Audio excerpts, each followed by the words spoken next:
De repente, ajá. Que están ya entrando a esta charla tan importante. Mi nombre es Milagros Incahual Pamesa y soy voluntaria del Club de la Mama.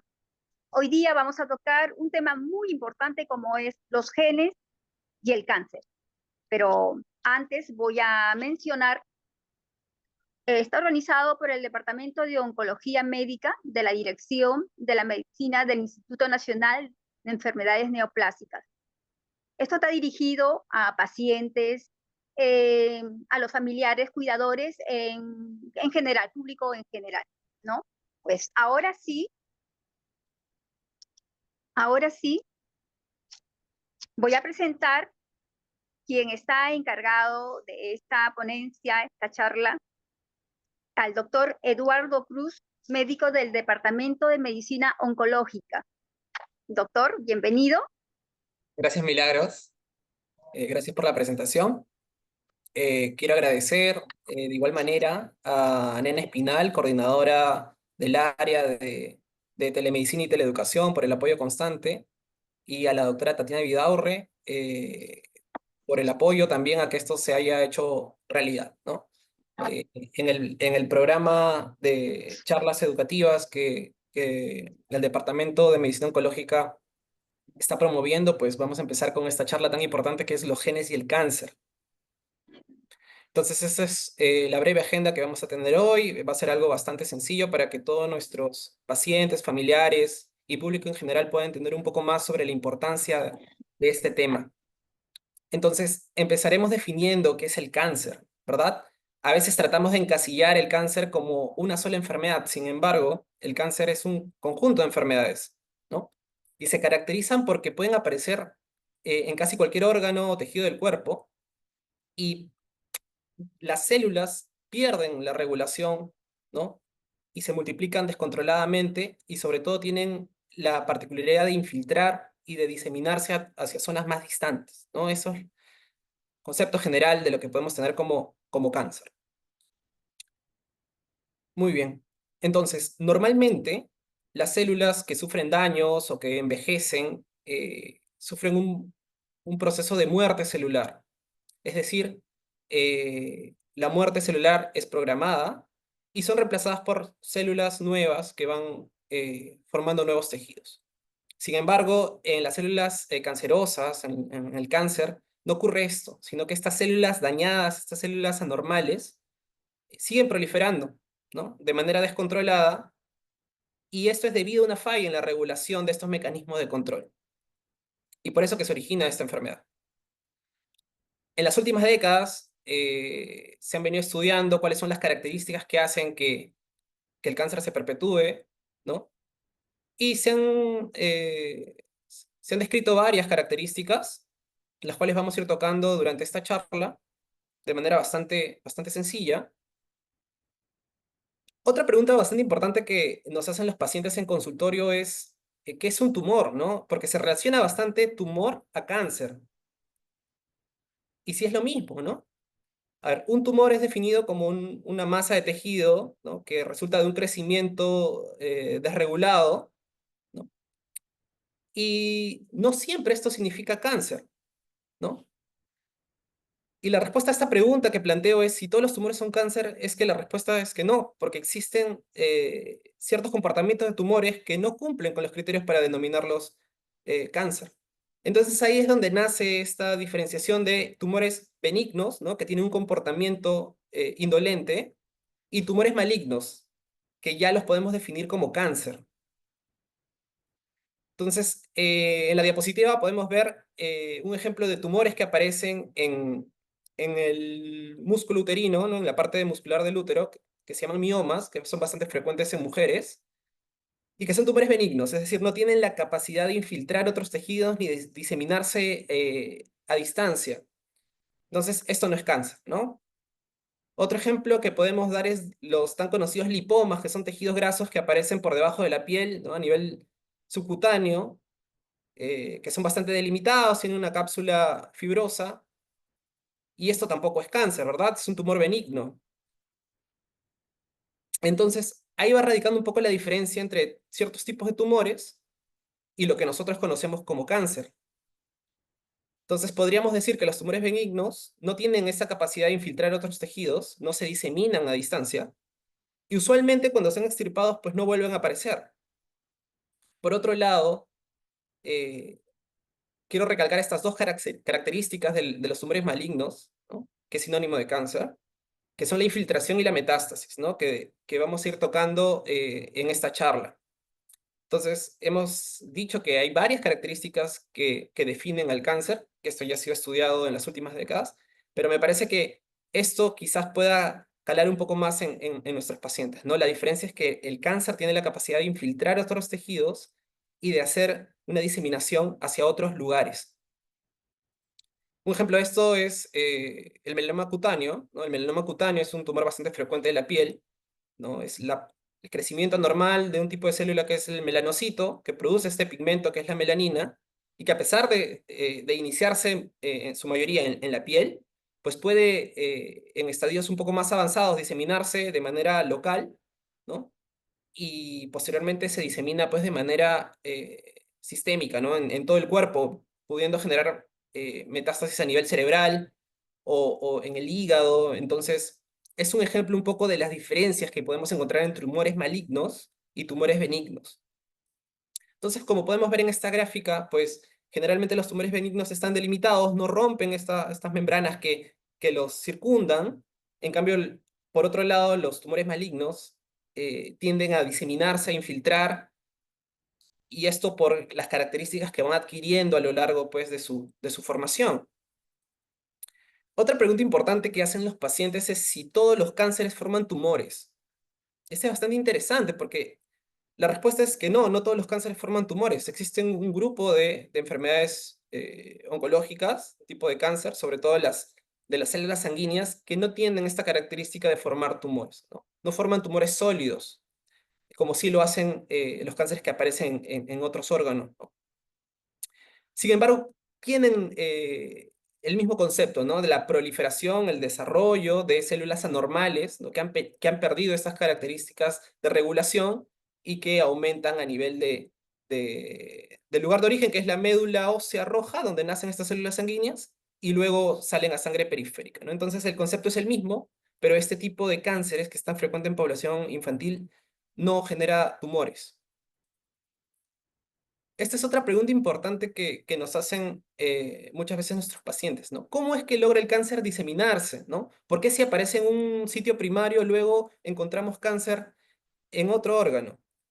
Los mecanismos, digamos, más importantes o más conocidos son, uno, por el mismo crecimiento tumoral, la desregulación del crecimiento tumoral permite que el tumor que nace en un sitio primario, pues vaya creciendo e infiltre otras estructuras, ¿no? Otros órganos contiguos, ¿no? Adyacentes. Y esta es una diseminación directa. Un ejemplo es el cáncer de cuello uterino, no tan frecuente en nuestra población, el cáncer de cervix, ¿no? Que cuando no es detectado oportunamente, pues tiende a infiltrar por contigüidad otros órganos, que pueden ser la vejiga en la parte anterior o el recto en la parte posterior, y ya es un poco más complicado el tratamiento o ya no tiene una intención, una respuesta tan buena como si cuando se detecta en etapas tempranas, ¿no? Entonces es un tipo de diseminación del cáncer, ¿no? Por contigüidad, por crecimiento del propio tumor primario. Pero otro mecanismo digamos, de infiltración es la metástasis a distancia, ¿no? Es cuando la célula tumoral, esta célula anormal que ha perdido la capacidad de regularse y se está dividiendo sin control, pues viaja a través del torrente sanguíneo, de los vasos sanguíneos, y puede anclarse, puede infiltrar otros órganos a distancia, ¿no? Como podemos ver en la imagen, la célula viaja por el torrente sanguíneo y puede llegar al pulmón, al cerebro.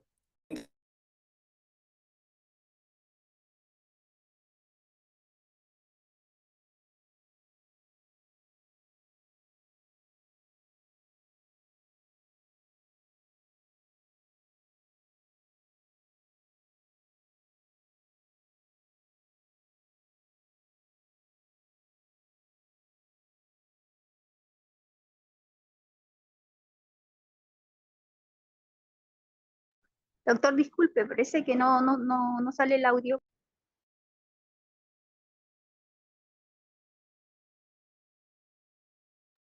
¿Ahora sí? Muy bien, entonces como venía diciendo, pues una forma de diseminación del cáncer es a través de los vasos sanguíneos, ¿no? Esto se conoce como diseminación hematógena. De repente el término es un poco más complicado, pero básicamente se refiere a cuando las células tumorales viajan a través de los vasos sanguíneos y pueden infiltrar órganos a distancia. Esto también puede ocurrir por los vasos linfáticos, ¿no? Entonces el sistema linfático también puede transportar células tumorales y generar enfermedades localmente avanzadas, por ejemplo, en el cáncer de mama, que sabemos nace en la glándula mamaria, pero que puede infiltrar ganglios a nivel axilar, ¿no? Por una diseminación linfática. Entonces, son las dos formas, digamos, más frecuentes o más sencillas de explicar cómo es que el cáncer puede infiltrar otros tejidos a distancia. Y lo que habíamos hablado, ¿no? Melanoma me parece un buen ejemplo, a pesar de que nace en la piel, en casos avanzados, las características propias de estas células pueden permitirle diseminarse a distancia. Ahora quiero compartir con ustedes algunas de las características de las que había mencionado previamente que ya se han estudiado, ¿no? De una manera sencilla, que diferencian a la célula tumoral, a la célula del cáncer, de las células normales. En primer lugar, es que, como habíamos dicho, estas células se multiplican sin un control, no han perdido esta respuesta a las señales regulatorias, ¿no? Eso no ocurre en las células normales. Las células normales, pues, se dividen cuando reciben una señal, ¿no? Y también detienen su división cuando reciben señales inhibitorias. Entonces, el mecanismo de regulación de una célula normal es óptimo, es controlado. La célula del cáncer ha perdido este mecanismo de regulación. Una segunda característica importante es los procesos de muerte celular programada que habíamos dicho me parece en la segunda diapositiva, cuando una célula sufre daños, cuando una célula normal sufre desarreglos, desajustes, la célula entra en un proceso de autodestrucción, ¿no? Es como un mecanismo de salida, un mecanismo de escape para no generar, para que no se convierta en un problema más adelante. Entonces, esa muerte celular programada se denomina apoptosis, ¿no? Que es un término un poco complicado, pero tenemos que entenderla como la muerte de la célula de manera natural, programada, para evitar problemas a futuro, porque una célula ha perdido la regulación o está dañada o simplemente cumplió su ciclo de vida. Esto no ocurre en el cáncer, ¿no? En el cáncer, esta célula pues pierde esa capacidad y prolifera a pesar de los errores o daños que pueda tener, ¿no? Por eso es importante esta pérdida de la capacidad de autodestrucción de una célula y que es una de las características que habíamos mencionado que permiten el crecimiento y proliferación de los tumores malignos. Otra característica es, me parece, la más resaltante y la que de repente nuestro público pues lo hace diferenciar a un tumor maligno es la capacidad de infiltrar y de diseminarse a otros órganos, ¿no? Y es que en las células normales ocurre un proceso que se llama inhibición por contacto. Es decir, si una célula tiene contacto con otra célula, automáticamente por diversos mecanismos pierde la capacidad de dividirse y multiplicarse. Esa inhibición por contacto se pierde en la célula cancerígena, ¿no? Entonces la célula prolifera a pesar de estar en contacto con otros tejidos. Y lo otro también es que normalmente las células normales, sin alteraciones, pues están ancladas, ¿no? Mediante estructuras, ya sea de proteínas, ¿no? No necesariamente estructuras celulares, sino, digamos, una matriz fuera de la célula que la ancla y la adhiere a tejidos, ¿no? Y entre los propios tejidos. La célula tumoral maligna pierde, digamos, esos mecanismos de adhesión y permite que viaje a otros lugares, ¿no? Entonces, en palabras sencillas, pues esta célula tumoral tiene la capacidad de viajar por otros tejidos, infiltrar, y de esa manera genera esta metástasis. Muy bien. Entonces, hay otra característica que es también bastante importante, que es la de formar nuevos vasos sanguíneos. Nosotros sabemos que para que un tejido reciba nutrición, un tejido reciba nutrientes, ¿no? Principalmente el oxígeno, pues necesita de los vasos sanguíneos, porque a través de la sangre, pues llega el oxígeno y la célula se nutre. Eso es lo que ocurre en un tejido normal. Entonces, como la división de las células tumorales está aumentada, ¿no? El tejido está que se reproduce vertiginosamente, pues necesitan nuevas vías de alimentación. Entonces, una de ellas es la formación de nuevos vasos sanguíneos, y esa es una característica propia de las células tumorales y del tejido tumoral, ¿no? Favorece la formación de vasos sanguíneos que van a permitir que se nutra, y de esa manera, pues, el cáncer va a seguir proliferando, ¿no? Entonces, eso se llama angiogénesis. El término quizás es un poco más complicado, pero básicamente es la aparición de nuevos vasos sanguíneos que van a permitir que el tejido tumoral, es decir, el cáncer, pueda seguir creciendo, proliferando, ¿no? En el tejido normal, pues eso está bastante regulado y no se genera angiogénesis de la manera que se genera en el tejido canceroso. Esta característica de la diapositiva me parece bastante importante, que es cómo las células cancerosas van a evitar la acción de nuestro propio sistema inmunológico. Nosotros sabemos que tenemos un sistema inmunológico, que son los glóbulos blancos, que van a defendernos de infecciones, ya sea bacterias, virus, parásitos, pero ese sistema inmunológico también nos está defendiendo de células alteradas y de posibles iniciadoras de un cáncer. Entonces, el sistema inmunológico reconoce como extrañas a las células del cáncer y las elimina, y esta es una lucha constante que hay en nuestro cuerpo, porque las alteraciones de las células, pues, son frecuentes. Sin embargo, no toda alteración de la célula va a llevar a que una persona desarrolle cáncer. ¿Y esto porque tenemos al sistema inmunológico? Sin embargo, una de las características de las células cancerosas es que generan mecanismos para evitar, ¿no? Para huir, para camuflarse del sistema inmunológico. Y eso es algo bastante importante, ¿no? Digamos, evitar la acción de las células de defensa, y de manera que puedan seguir desarrollándose y la enfermedad avance.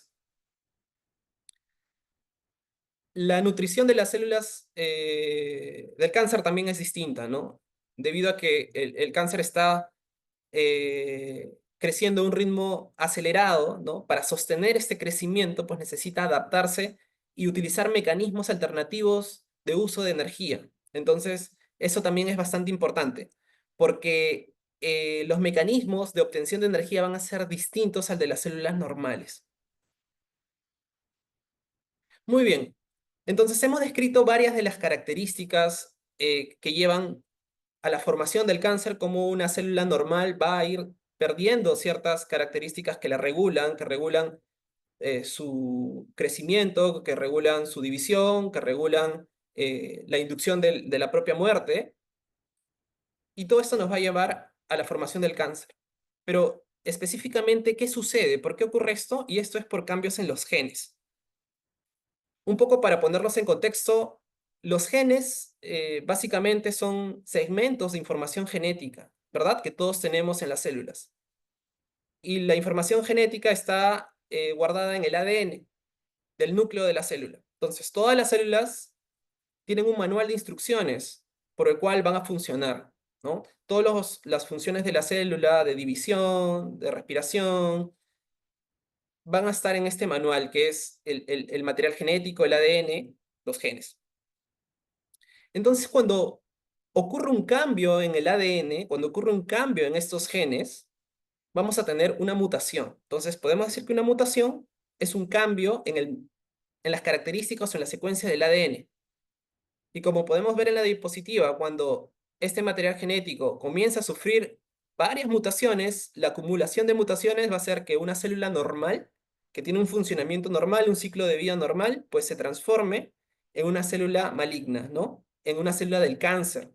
Y es así como esta célula va a adquirir todas las características que hemos descrito: la posibilidad de infiltrar, la posibilidad de evitar la muerte, la posibilidad de evadir el sistema inmunológico, la posibilidad de tener un uso de energía distinto, la posibilidad de generar, pues, estímulo para formación de nuevos vasos sanguíneos, principalmente, y el motivo de estos cambios son por mutaciones en la información genética que están en el núcleo de la célula.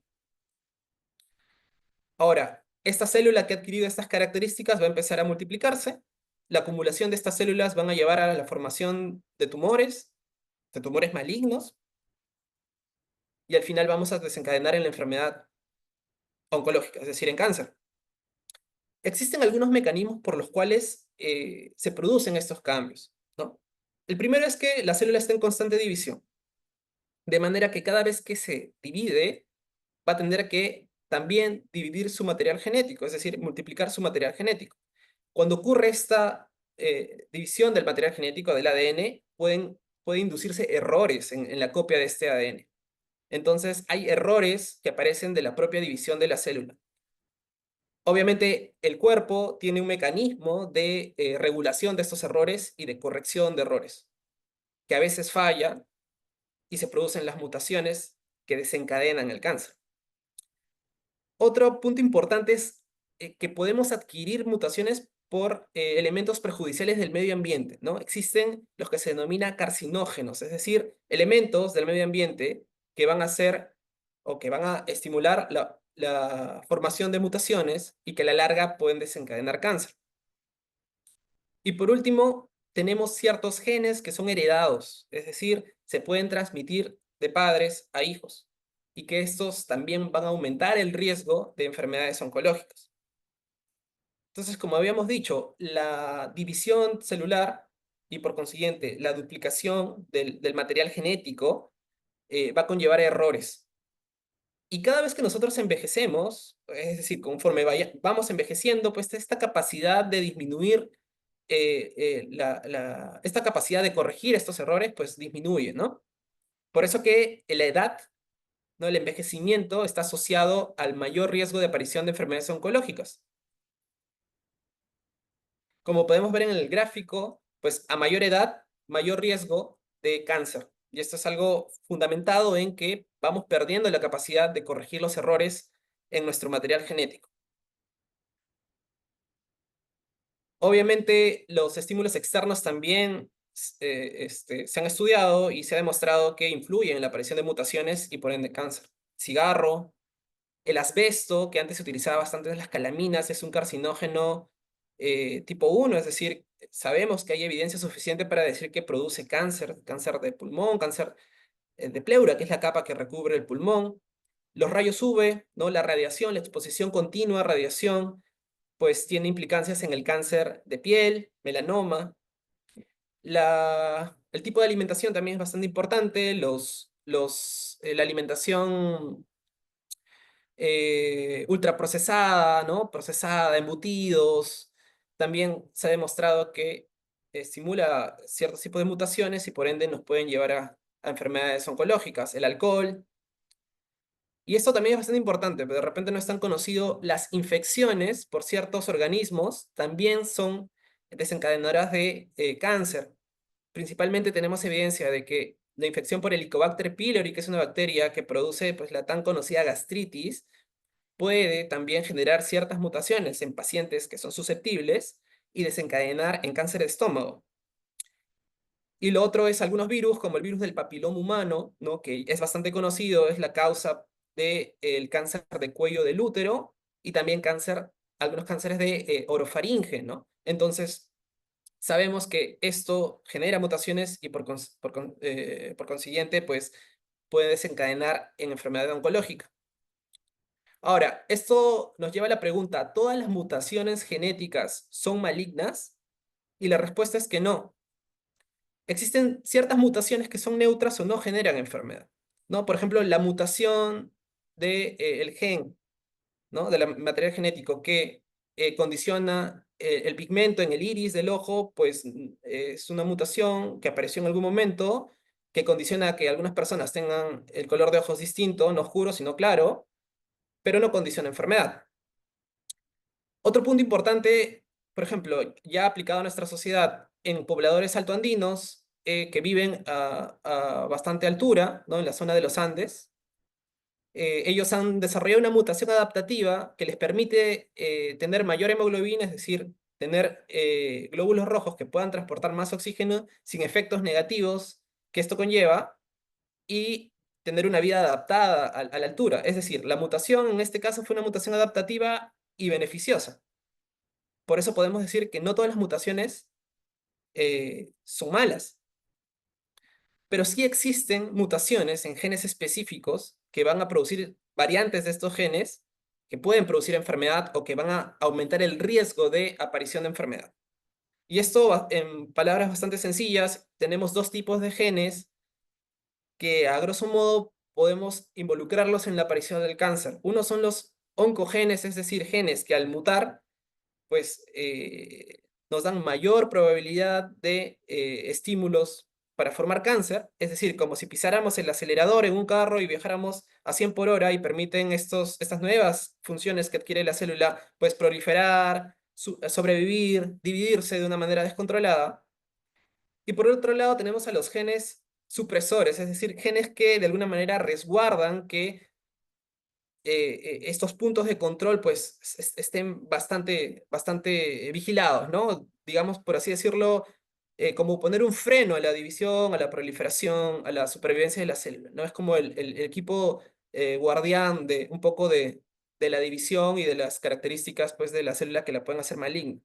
Esto en el cuerpo se mantiene en un equilibrio. ¿Qué pasa cuando proliferan las mutaciones en oncogenes o cuando se alteran o se suprimen la función de los genes supresores de tumor? Pues ocurre que aparecen las enfermedades oncológicas, ¿no? La célula se desregula, adquiere propiedades o funciones que le permiten multiplicarse sin control, aprovechar la energía de una manera distinta, ¿no? Infiltrar, invadir, y es ahí donde hablamos del origen del cáncer. Muy bien. Entonces, habíamos hablado que algunas mutaciones pueden ser heredadas, es decir, transmitidas de padres a hijos, y esto ocurre cuando hablamos de mutaciones germinales, es decir, mutaciones que se encuentran en las células germinales, ¿no? En los gametos, espermatozoide, óvulo. Sin embargo, no es lo más frecuente, ¿no? Lo más frecuente es que los cánceres sean de aparición esporádica, es decir, que surjan por mutaciones a lo largo del transcurso de la vida. Solo entre un 5 a 10% de los cánceres son ocasionados por genes que se heredan. Entonces, como podemos ver en la gráfica, pues si un padre tiene una mutación específica, ¿no? Y la hereda a su descendencia, pues la descendencia tiene un mayor riesgo de desarrollar. Y va a depender del tipo de gen, el tipo de cáncer y obviamente de un estudio y un abordaje específico para determinar el riesgo de esa persona de desarrollar un cáncer. Un gen bastante conocido, me parece que uno de los más conocidos por la población en general es de los genes BRCA, ¿verdad? Los genes BRCA son mutaciones que aparecen en este gen, el BRCA, existe el BRCA1, BRCA2, que pueden ser heredados, transmitidos, ¿no? De padres a hijos y que aumentan el riesgo absoluto tanto de cáncer de mama como cáncer de ovario en mujeres. Inclusive aumentamos el riesgo de cáncer de páncreas y cáncer de melanoma, ¿no? En menor medida, pero existe también esa información. Y aquí quiero aclarar algo, que no necesariamente porque una persona herede un gen mutado va a desarrollar sí o sí el cáncer, ¿no? Sino que va a aumentar el riesgo de desarrollar esa enfermedad. Y en algunas ocasiones el riesgo es tan alto como un 70%. Entonces hay que tomar una conducta y hay que tomar ciertos métodos de screening o supervisión pues en esta población específica distintos a los métodos comúnmente utilizados. Y de ahí nace esta pregunta, ¿no? ¿Todos los pacientes deberían hacerse una prueba genética para determinar su riesgo de cáncer? Y la respuesta es que no. Hasta ahora no tenemos evidencia contundente de que deberíamos utilizar estos métodos genéticos para hacer un screening poblacional en todas las personas, ¿no? Esto va a depender mucho de los antecedentes personales, los antecedentes familiares de cada persona, ¿no? Si existe, por ejemplo, en la familia antecedentes de pacientes con cáncer de aparición bastante temprana, ¿no? Menos de 50 años, ¿no? Pues ya va a depender del médico oncólogo o de un especialista en genética para hacer una recomendación, ¿no? Si es que valdría la pena hacerse algún test genético. O si tenemos varios familiares con el mismo tipo de cáncer, ¿no? O si ya hay antecedentes de algún familiar con alguna variante patogénica conocida, ¿no? Entonces eso va a ser, eso se tiene que estudiar de manera particular, de una manera bastante específica e individualizada, pero no es una recomendación para la población en general. Muy bien, entonces hay algunos mensajes que yo quiero que lleven para casa, ¿no? Entonces las alteraciones genéticas son importantes en la aparición del cáncer. Hay bastantes diferencias entre la célula normal y la célula del cáncer, ¿no? Por las cuales esta célula adquiere capacidad de crecimiento, resistencia a la muerte, de infiltración, diseminación, y sobre todo porque es importante comprender cuáles son los genes involucrados para ver estrategias tanto de prevención, diagnóstico y de tratamiento pues, más eficaces en nuestra población. Listo, eso era todo lo que quería comentarles el día de hoy.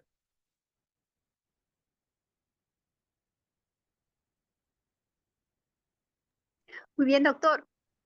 No sé si habrá alguna pregunta en el público. Espero un ratito. Mientras tanto, le hago la pregunta, doctor. Sí. Eh, doctor Eduardo, dígame, ¿quiere decir que el cáncer es una enfermedad genética? ¿Qué tanto influye al tratamiento? Perfecto. Sí, como lo habíamos comentado, ¿no? El cáncer sí es una enfermedad genética. Obviamente, hablar de que sea una enfermedad genética no es lo mismo que hablar que sea una enfermedad hereditaria, ¿no? La diferencia es que las mutaciones, ¿no?, que pueden aparecer en una persona a lo largo del transcurso de su vida pueden ser mutaciones que aparecen, ¿no? Esporádicas, es decir, que no se transmitieron del padre o la madre a la descendencia. Cuando hablamos de hereditario, estamos hablando de solamente un 5 a 10% de cánceres del total, pues que sí tienen un factor hereditario, ¿no? Hablamos de síndromes familiares hereditarios, de genes asociados al cáncer, de variantes pues, específicas de genes que sabemos que tienen un alto riesgo de desarrollar cáncer en la población, ¿no? Me parece que hay algunas preguntas en el chat. No sé si Milagros las puedes, las puedes ver. A ver, no lo veo acá, pero Mercedes Palomino, ¿lo tienes ahí? Por si acaso también lo tengo. No veo acá este. A ver, yo tengo acá una de Nancy, dice, buenos días, tengo cáncer, estadio 1, mama derecha, ya llevo tratamiento. Mi hijo puede heredar mi situación, él lleva tratamiento de hipotiroidismo, él tiene 19 años. Sí, es una buena pregunta, ¿no? A ver, existe cáncer, entiendo hijo, varón, ¿verdad? Entonces, sí existe el cáncer de mama en hombres, eh, representa aproximadamente el 1% de los casos, es raro, no es frecuente. Sin embargo, aquellos pacientes que son portadores de variantes genéticas específicas, por ejemplo, lo que habíamos hablado, ¿no? Mutaciones en los genes tipo BRCA1 o BRCA2, pues sí tienen un mayor riesgo, ¿no? Mayor riesgo que la población normal y sí deberían seguir un método de screening, pues, diferenciado, ¿no? Específicamente en tu caso, habría que ver si es que tienes asociada alguna variante, ¿no? Para esto hay que ver algunas características que nos permitan ver si eres candidata a hacer un test genético, pero la respuesta es que sí existe en algunos pacientes la posibilidad de heredar a los hijos, pero no es en todos, ¿no? Habría que individualizar bien el caso y ver otras características.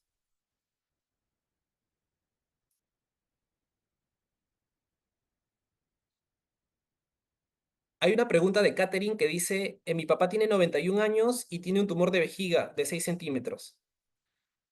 Sí, lo que habíamos visto, ¿no? 91 años, pues es una persona bastante mayor. De todas maneras, lo que hemos visto es que el cáncer está asociado al envejecimiento, ¿no? El riesgo de sufrir algún tipo de cáncer, pues va a aumentar con la edad, ¿no? Obviamente no es el único factor, ¿no?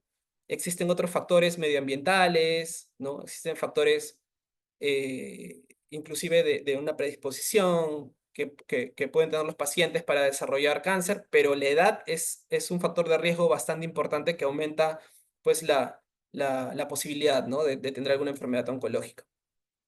Pero no es único. Recordemos que para que aparezca cáncer tienen que haber varios factores. No es una enfermedad explicada por un único factor, ¿no? Sino que es el acúmulo de alteraciones en la célula que nos llevan a que ésta tenga una transformación maligna, ¿no?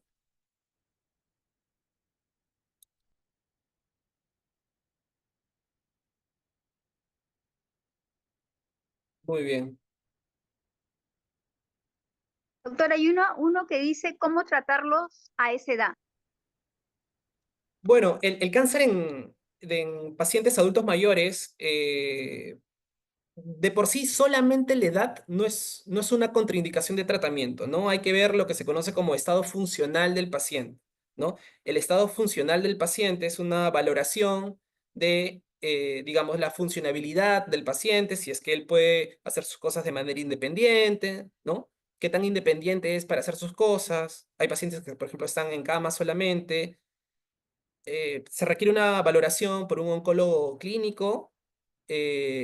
Obviamente también hay que ver comorbilidades, ¿no? Otras enfermedades. Pacientes de más de 80 años generalmente tienen otras enfermedades asociadas, pero solamente la edad no es un factor que pueda contraindicar el tratamiento, ¿no?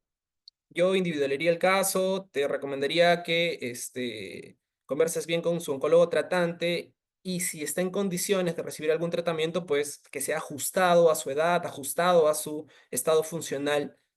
eh, y esa es la forma en que nosotros en el instituto valoramos el tratamiento, ¿no? Para los pacientes que son adultos mayores.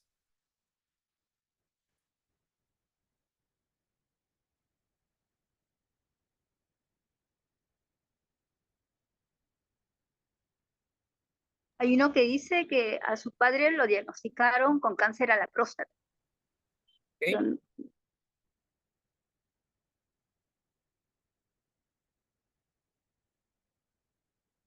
Sí, sí, leo a ver, déjame ver, se está pasando rápido. Bueno, mi padre fue diagnosticado con cáncer a la próstata, le pregunté al médico que lo trató, que yo también tengo cáncer y me respondió, no, no tiene nada que ver. Eh, bueno, habría que ver factores asociados, ¿no? El cáncer de próstata es bastante frecuente en nuestra población y la edad es un factor de riesgo de todas maneras. Hay algunos factores medioambientales que también pueden incidir en la formación de cáncer. Pero hay que individualizar cada caso. Existen métodos de screening, es decir, de búsqueda en la población en general, sobre todo de cáncer de próstata, cáncer de cuello del útero, ¿no?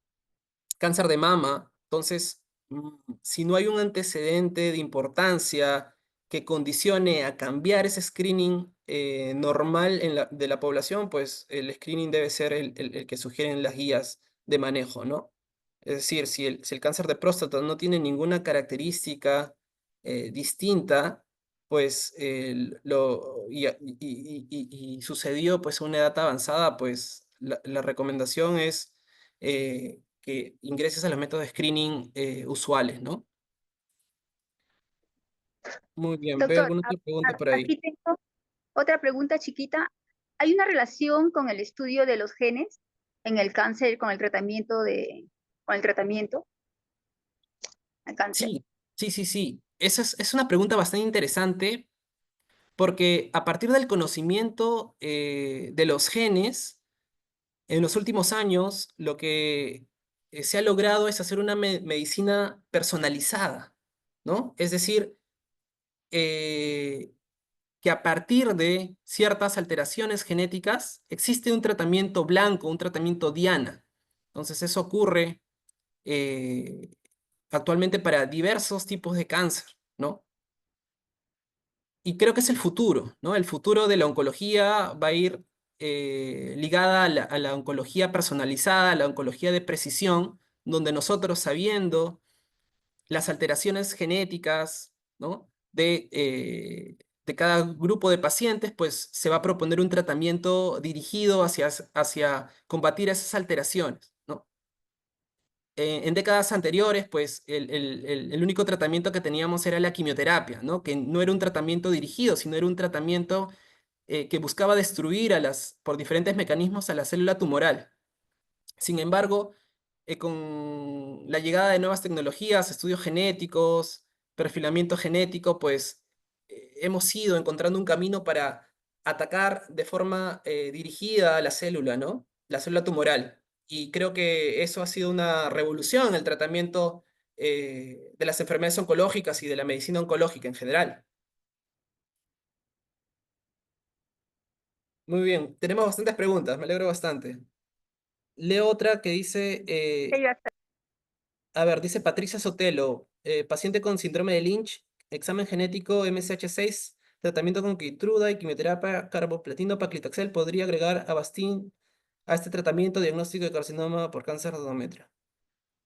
Bueno, lo que comentas es bastante interesante, ¿no? Que hayas podido tener acceso a estos medicamentos de, digamos, de nueva generación, inmunoterapia, ¿no? El síndrome de Lynch está asociado a ciertas mutaciones, como la que mencionas, ¿no? En los genes reparadores, ¿no? Que se encargan de reparar el ADN.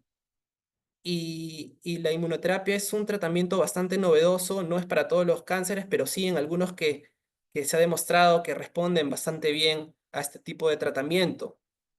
Habría que individualizar el caso, ver el caso de, de, de tu familiar y ver qué otras opciones terapéuticas tiene, ¿no?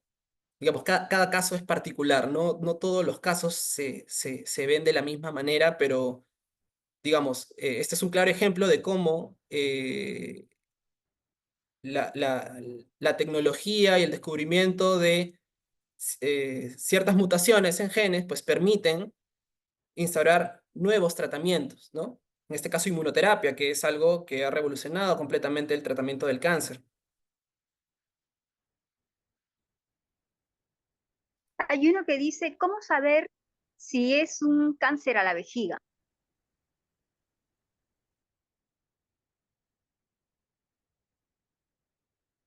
A ver, el cáncer de la vejiga va a dar signos y síntomas, ¿no? El principal síntoma, pues, es la orina con rasgos de sangre, ¿no? O lo que nosotros llamamos como hematuria, ¿no?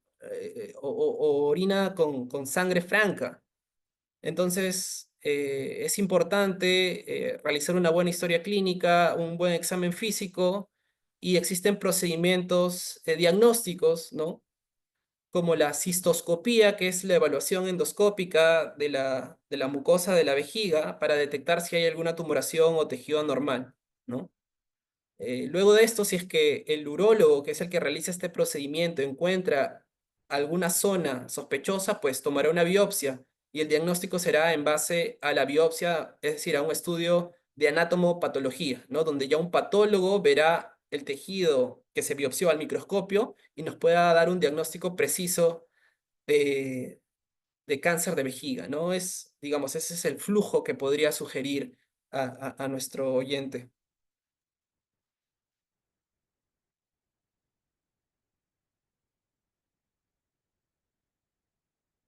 Sí, acá puedo leer esa pregunta. Dice, ¿cómo saber si es maligno el tumor de vejiga? Pues como le mencioné, ¿no? Si es que el diagnóstico definitivo en cáncer es por anatomopatología, ¿no? Salvo ciertas excepciones que puede hacerse o con marcadores tumorales o con estudio de imagen, pero necesitamos la confirmación histológica. Esto se obtiene mediante una biopsia, ya sea de la zona tumoral primaria o de la zona de metástasis y esto se evalúa al microscopio por un patólogo entrenado en oncología y él nos va a determinar mediante ciertos estudios de tinción si es que el tejido evaluado es un tejido de cáncer o es otro tipo de patología. Acá hay una pregunta, doctor, dice, ¿ya existe un diagnóstico de cáncer? O sea, tengo cáncer por esto o aquello, o aún no se sabe por qué una persona tiene cáncer. Va a ser una charla de las que vamos a tocar más adelante. Está dentro del cronograma que nosotros hemos planificado para todos nuestros pacientes, el arte del diagnóstico oncológico, que me parece que es la tercera charla que vamos a dar en esta serie de charlas que estamos teniendo. Pero sí, o sea, el diagnóstico oncológico debe respetar flujos y debe respetar etapas, ¿no? Obviamente, en primer lugar, se tiene que dar una consulta con el médico oncólogo donde se tiene que hacer una historia clínica, es decir, una entrevista para que el paciente nos pueda relatar cuáles son sus molestias, los síntomas, ¿no? Desde cuándo apareció, si hay antecedentes en la familia, si hay antecedentes personales de importancia, inclusive antecedentes a nivel de laborales, ¿no? A veces hay pacientes que tienen factores de exposición que puedan aumentar el riesgo. Pintores, gente que trabaja en gasolineras, ¿no? Gente que está expuesta a, a, por ejemplo, gente fumadora como antecedente personal. Entonces, Eso es ya en un examen, digamos, en una entrevista en consultorio con el médico oncólogo. Posteriormente, pues usamos exámenes auxiliares, ya sea de imágenes, ¿no? Exámenes de laboratorio y obviamente lo que había mencionado antes, el estudio de anatomopatología, que es el estudio de ver al microscopio, la biopsia que se puede tomar tanto del tumor primario o como de la zona de metástasis para determinar realmente si es que lo que se ha biopsiado es compatible con una enfermedad oncológica, ¿no? O sea, digamos, hay todo un proceso para el diagnóstico que obviamente tiene que ser rápido, obviamente que tiene que cumplir ciertos estándares de tiempo para poder dar un tratamiento oportuno, ¿no? Claro, acá no sé si ya esto lo leyó, pero le repito, dice, ¿qué tipo de tratamiento es el que dijo que es más actual, que interviene directamente en el cáncer en vez de la quimioterapia? Esto es algo bastante, o sea, no quiero profundizar en el tema porque va a ser tema de futuras charlas. Actualmente existe una revolución en el tratamiento oncológico. La quimioterapia todavía no sigue siendo útil. La quimioterapia es algo que no ha pasado todavía, digamos, a la historia. La quimioterapia es nuestro día a día en el hospital, pero sí ciertos tipos de tumores, ciertos tipos de cáncer, tienen un tratamiento dirigido, ¿no? Un tratamiento específico, que puede estar asociado o no a quimioterapia, ¿no? Por ejemplo, un cáncer bastante frecuente es el cáncer de mama. Actualmente sabemos que el cáncer de mama eh, no es solo un tipo de cáncer de mama, ¿no? Existen bastantes variaciones. Una de ellas es aquellos que expresan un receptor que se llama ER2. Probablemente alguno de nuestros oyentes se familiariza con el tema, ¿no? Entonces, tenemos un tratamiento en el neoplásicas por un anticuerpo que se llama trastuzumab, que va dirigido hacia ese tipo de células que expresan ER2, ¿no? Entonces, trastuzumab ya no es quimioterapia, es un tratamiento dirigido específico para esta subpoblación de pacientes que tienen esa variante y que expresan ese receptor. En el último año entró pertuzumab también, que es de la misma familia y que ya no representa quimioterapia, sino un tratamiento eh, distinto, dirigido hacia este tipo de enfermedad en específico, ¿no? Así como en cáncer de mama tenemos otro gran ejemplo en el Acá hay cáncer de otra, dice, pulmón. Sí, dice, doctor, buenos días, ¿nos podría brindar más información sobre la prueba genética predictiva? ¿Se puede realizar este examen ya en nuestro país? sí, en nuestro país existen bastantes plataformas genéticas, estudios que pueden determinar si es que algún paciente tiene una mutación específica que puede ser motivo de tratamiento, ¿no? En cáncer de pulmón tenemos eh, algunos tratamientos importantes en pacientes con mutaciones específicas, ¿no? En nuestra población tenemos pacientes, sobre todo no fumadoras, pacientes mujeres con mutación de un gen que es el que codifica al receptor de EGFR, por ejemplo, sin ser muy profundo, que son susceptibles de un tratamiento que ya no es quimioterapia, sino que es un tratamiento bioreal de pastillas que ha demostrado ser superior y menos tóxico a la quimioterapia, ¿no? Tenemos el erlotinib, osimertinib, ¿no? Para este tipo de pacientes con estas mutaciones específicas. Es decir, en el tiempo, el tratamiento oncológico ha variado de tal manera que lo que buscamos es una medicina de precisión, ¿no? Tratar al paciente, eh, digamos, de la manera más personalizada, eh, mirando las características particulares del tumor, mirando las características, tanto que puede ser a través de un estudio de inmunistoquímica, un estudio eh, de genético a través de NGS, ¿no? Entonces, existen plataformas que nos permiten decidir qué paciente puede beneficiarse de un tratamiento distinto al de quimioterapia, ¿no?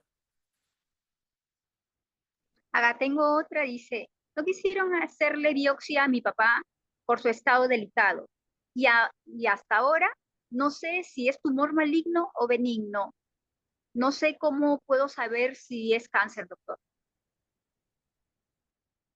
Sí, a veces hay que tomar esas decisiones, no son parte de un tratamiento estándar, es decir, para dar un tratamiento a un paciente oncológico, eh, siempre vamos a requerir de una confirmación patológica, ¿no? Es poco probable que eh, demos un tratamiento sin tener esa confirmación. Sin embargo, ocurren algunas excepciones cuando tenemos, digamos, otros estudios auxiliares que nos hacen pensar en una posibilidad diagnóstica, pues si la familia está de acuerdo y el paciente también, podría valorarse un tratamiento, ¿no? Habría que individualizar bien el caso, ver por qué no se ha podido hacer una biopsia y si hay indicios de que esto se trata de una enfermedad oncológica, pues habría que cada caso tomarlo de manera particular, pero lo usual es que necesitemos una confirmación con un estudio de patología para poder dar un tratamiento específico.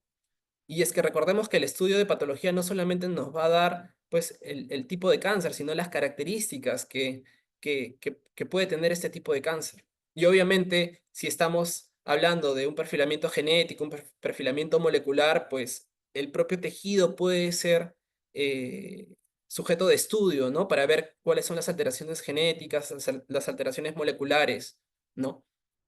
Entonces, sí, cada caso de todas maneras se debe individualizar, se debe ver por separado, ¿no? De manera personalizada, porque no todos los casos son los mismos, no todos los pacientes son los mismos. Hay pacientes con otras condiciones, pues, que no permiten hacer algunos tratamientos, ¿no? Como el caso, pues, del paciente que nos contaba que tiene 91 años, ¿no? Entonces, todo eso debe ser valorado por un equipo multidisciplinario. No solamente estamos nosotros los médicos oncólogos, también están pues dentro del equipo el radiólogo que va a evaluar las imágenes, el patólogo que va a analizar la muestra de la biopsia, ¿no? El cirujano que va a ver la posibilidad quirúrgica, ¿no? El genetista, que es el que tiene más experiencia en este tema, el que va a sugerir de repente alguna ampliación de otros estudios y sobre todo el que va a dar, si es que sale algún estudio genético positivo, pues la charla post-test, ¿no? Porque a veces no solamente es importante conocer cuáles son los genes alterados en el paciente, sino hay genes que, como habíamos mencionado, se pueden heredar a los hijos y obviamente la descendencia, los hijos, pues que son portadores de variantes de estos genes mutados, pues necesitan también recibir información para definir cuál es el riesgo de aparición de cáncer, ¿no? Definir cuál es el método de seguimiento más específico para detectar de forma oportuna la aparición de cáncer, o inclusive hay pacientes que necesitan intervenciones profilácticas, ¿no? Hay pacientes que tienen un antecedente familiar tan fuerte, con presencia de mutaciones pues específicas que sabemos que el riesgo es alto, ¿no? Que inclusive en algunas pacientes está recomendada, por ejemplo, hablando de cáncer de mama, la mastectomía profiláctica, ¿no? O forectomía profiláctica, es decir, mujeres que son portadoras de ciertos genes de susceptibilidad a cáncer y el riesgo es alto, pues existen ciertas recomendaciones. Obviamente estos son casos muy específicos donde ya se ha estudiado los riesgos, ¿no? Y dentro del equipo multidisciplinario también van a estar los médicos genetistas, ¿no? Y en el centro, en el INEN, tenemos un gran equipo de médicos genetistas, el equipo de médicos oncólogos, ¿no? Y existen reuniones multidisciplinarias donde se discute cada caso de manera individualizada, ¿no?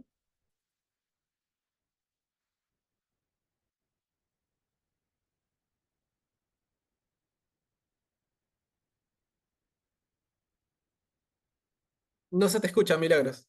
Ah, ya, yo creo que ya le pregunté esto. Porque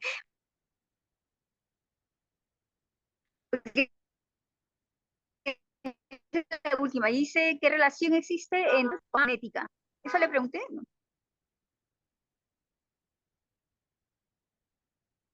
A ver, dice, ¿qué relación existe entre cáncer hormonal de mama y genética?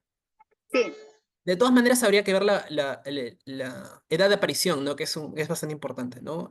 En mujeres jóvenes o donde el cáncer se presenta, pues valdría la pena hacer un test genético, ¿no? Antecedentes familiares si es que hay otra historia familiar de cáncer de mama o cáncer de ovario, ¿no? Entonces, sí, sí existe la posibilidad de hacer test genéticos, ¿no? Existen bastantes genes que ya se conocen, están asociados a aumentar el riesgo, ¿no? Absoluto de aparición de cáncer. ¿no? De manera que habría que ver tu caso, individualizarlo, ver antecedentes familiares y obviamente si hay acceso, ¿no? Y si hay oportunidad de tratamiento a partir de conocer el perfil genético, pues sí estaría recomendado, ¿no? Obviamente esto también tiene bastante que ver con el acceso que nosotros podemos tener, ¿no? Y obviamente si es que esto va a representar un cambio en nuestra conducta terapéutica, ¿no? Porque muchas veces, este, no vale la pena solamente hacer un examen, y esto en general, no necesariamente un test genético, solo por el hecho de saber si yo no tengo oportunidad de dar una, cambiar una conducta terapéutica, sobre todo en nuestra realidad, ¿no? Eso es un poco complicado. Siempre que hay condiciones y que la aparición de alguna variante pueda condicionar a algún, digamos, cambio en nuestra conducta, sí sugeriría hacerlo, ¿no? Acá Yo, tengo, sí. sí, acá tengo una última pregunta. Dice, ¿dónde se puede hacer el estudio genético en el Perú? Nosotros tenemos el Centro de Consultorio de Genética en el INEM. Me parece que puedes solicitarlo cuando tengas consulta, si es que tienes consulta en el hospital, que de medicina oncológica se puede hacer una derivación a consultorio de genética. Ellos siempre reciben a nuestros pacientes y pueden hacer una consulta, o alguna charla dirigida a este caso en particular de interés, ¿no? O sea, tenemos algunos paneles en el país. De todas maneras, sí, yo sugeriría pedir la derivación hacia el área de genética, ¿no? Obviamente cada caso es individualizado y me parece que ellos podrían definir bien si es que realmente vale la pena hacer un estudio genético eh, en algún paciente, ¿no? Recordemos que esos estudios son bastante costosos, y el acceso es un poco limitado, por eso me parece que debería ir de la mano de todo un equipo multidisciplinario, ¿no? Muy bien, yo quiero agradecerte, Milagros, por tu predisposición, por tu tiempo. La verdad que ha sido una acogida de público bastante bonita. Eh, Va a ser un número de charlas que ya hemos planificado. Esta es la primera, Genes y Cáncer. Quiero invitarlos a la siguiente charla que va a ser el próximo lunes, que es sobre mitos y verdades del tratamiento oncológico, que eh, va a ser dada por la doctora Diana Jiménez, que ella es residente de cuarto año de la institución. Yo voy a estar presente. Espero que Milagros también pueda estar presente. Este, Claro que gracias, sí, doctor. gracias Gracias. nuevamente bueno, en primer lugar a la doctora Tatiana Sí, Vidaurre sí, no sé si tú tienes algunas palabras, Milagros. sí, doctor, muchísimas gracias, una excelente ponencia la que da hoy día, excelente, y tengo muchos comentarios ahorita. Muchas gracias, doctor, muchísimas gracias, excelente tema.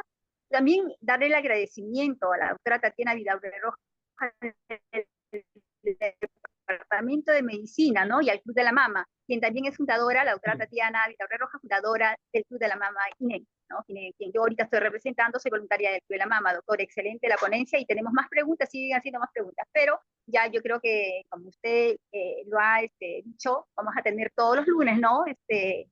Ponencias con diferentes expositores, ¿no, doctor? Así es, inicia dentro del marco del programa de educación a la comunidad que está instaurando el Departamento de Medicina Oncológica. Hoy inicia, según el cronograma que tenemos, y todos los lunes a las 11 de la mañana vamos a tener una charla. Esperemos que la afluencia de público sea la misma. Veo que hemos recibido pues con bastante buenos ojos de nuestra población oncológica esto. Gracias por el apoyo a todos los pacientes. Esto es para ustedes, ¿no? Esto es para seguir fomentando la educación continua, para que ustedes puedan de repente llevarse algo y luego preguntarlo en consultorio, ¿no? Entonces, agradecerte, Milagros, agradecer a la doctora. a Nena Espinal por el apoyo y bueno, nos estaremos viendo el próximo lunes a la misma hora, a las 11 de la mañana. Doctor Eduardo Cruz estuvo con nosotros, médico del Departamento de Medicina Oncológica. Muchísimas gracias, doctor. Excelente la ponencia y nos hemos quedado con muchas preguntas más. Muchísimas gracias de parte de nuestra doctora Tatiana Vidarre Rojas, médico oncólogo del INEGI y del Club de la Mama, apoyo al paciente oncológico. Gracias, doctor. Listo, buen día, nos vemos.